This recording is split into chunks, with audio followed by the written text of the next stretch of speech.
Audio Jungle.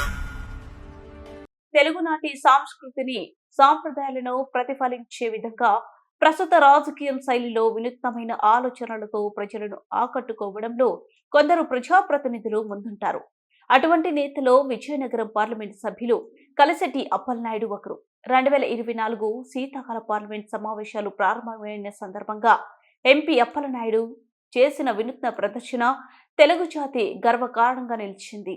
తలపాగా పంచకట్టు ధరించి cycle పై పార్లమెంటుకు చేరుకోవడం ద్వారా ఆయన తెలుగువారి సాంప్రదాయాలను దేశమంతటా ఉజ్వలంగా ప్రదర్శించారు. తెలుగునాటి సాంప్రదాయాలను ప్రతిబింబం తెలుగు ప్రజల ఆనవాయితీ అయిన పంచకట్టు తలపాగా తెలుగువారి గౌరవానికి విశిష్టతకు చిహ్నాలు. ప్రస్తుతం ఈ సాంప్రదాయాలు మన జీవితాల నుండి నెమ్మదిగా దూరం అవుతున్న పరిస్థితిలో ఎంపీ అప్పలనాయుడు ఆ అలవాట్లను సమాజానికి గుర్తు చేసేందుకు చేసిన ప్రయత్నం అభినందనీయమైంది.